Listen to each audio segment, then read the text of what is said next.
Welcome YouTube to Narrative Crusades and the Know Your Enemy series. This will be a rapid fire what can this detachment do style video where we review the detachment and what tricks to look out for when playing against it. Today, Tyranid, Vanguard, Onslaught. The second campaign pack is now downloadable for our grand narrative. Everyone has access to the campaign, while Patreon members have an extended pack. Thanks again to Patreon members for your support. We will continue our 3 monthly giveaways. We do deliver internationally and we will exchange the combat patrols for the equivalent should you so wish so. Please like and subscribe. We appreciate every little bit of support for the channel and food for the algorithm of YouTube. Tyranid army rules. The Tyranid army rule is the same regardless of the detachment. They have a 3d6 leadership test inside of 6 inches of synapse creatures. In summary, Tyranids will not be failing their battle shock tests. Shadows in the Warp is an army-wide battle shock. It will be used against you in your command phase. You cannot use insane bravery to overcome this.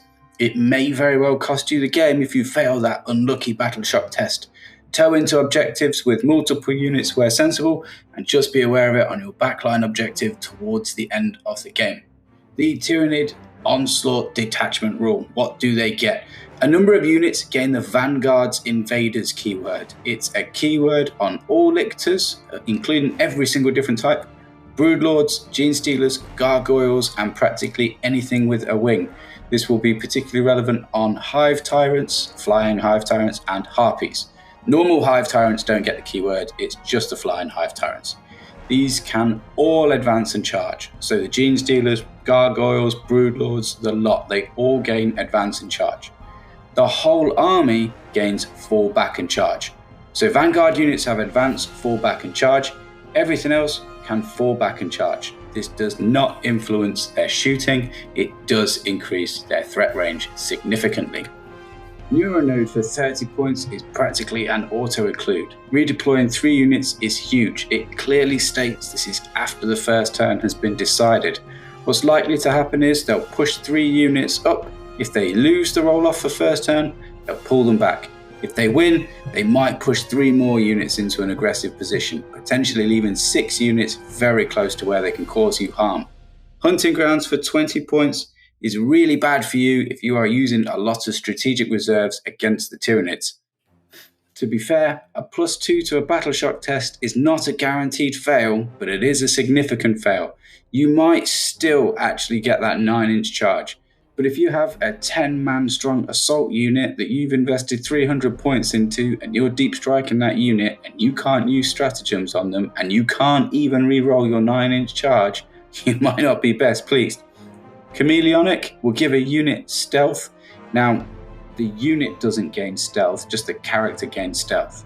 The unit they're with gains cover. However, this is probably going to be used on a fly runt, a hive tyrant with wings to give it -1 to hit.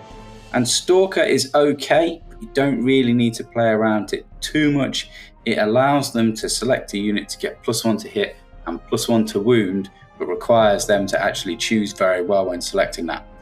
Stratagems. They have there's access to a lot of very good stratagems here. Seeded Broods will be an auto-include in many situations, allowing the Tyranids to deploy their reserves and deep striking units on turn 1. Whether they're going first or second, having those units on the board a turn early is huge.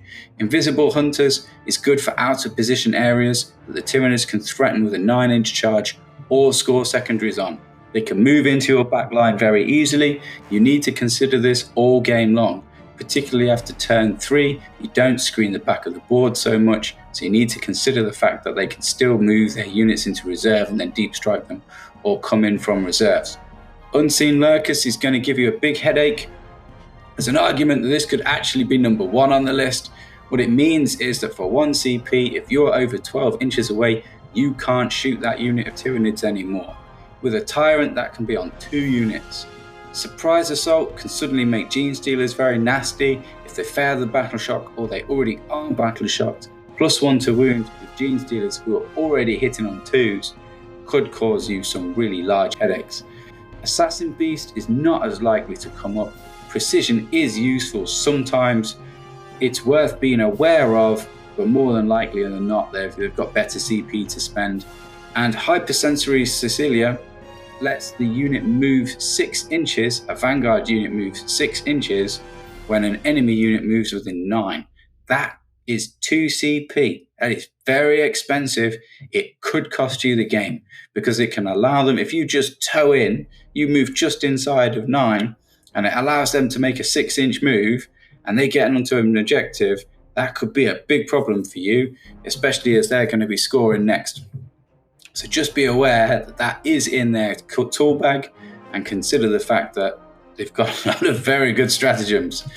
Potential combos. There's some nice little hidden combos. Flying units suddenly become more viable with a points drop and arriving on turn 1, plus the potential of unseen lurkers. The hive tyrants throwing around free stratagems everywhere might be a real problem for you, particularly unseen lurkers to reduce the shooting of an enemy unit. This can be game changing.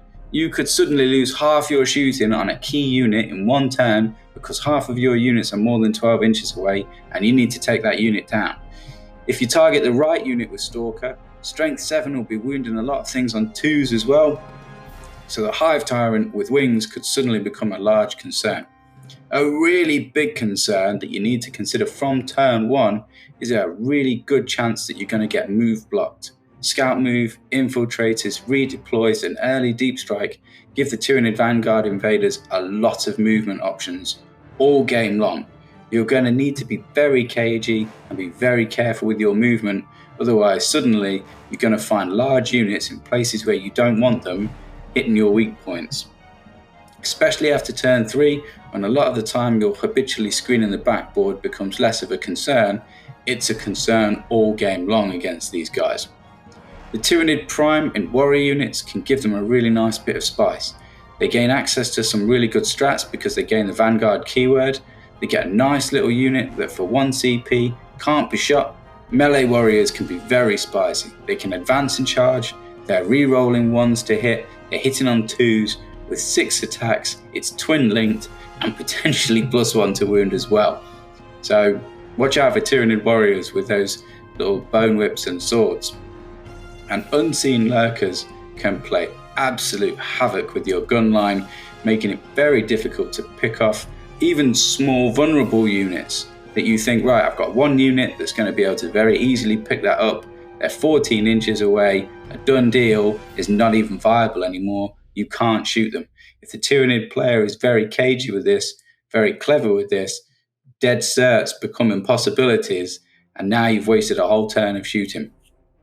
Closing thoughts. It's really tricky. They've got lots of fun little tricks to use against you. There's a large alpha strike potential. They can lock you down inside your deployment zone early game. They can bounce around the field. They can be moving to places you otherwise wouldn't expect an army to be able to move to.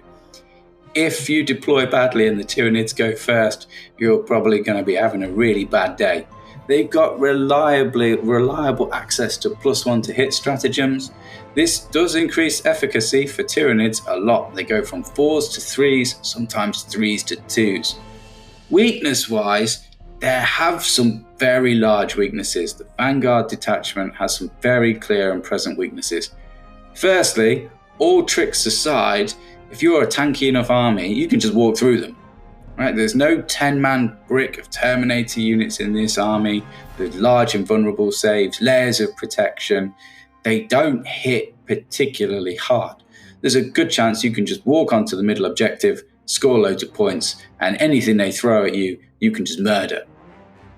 Also, this unit, this detachment, is going to find it quite hard to score the primary in this kind of situation. You might struggle to score the secondary. They will reliably score their secondaries. So what you need to do is consider how you can outscore them on the primaries, and if you're stronger at holding objectives no matter what they throw at you, and then you've got to see if you can weigh that off in order to win the game. Closing thoughts. Thanks again for listening. Really appreciate the ever-increasing support, the number of likes, the number of subscribes, and we will be doing quick references for every single detachment as they come out. Thanks for listening.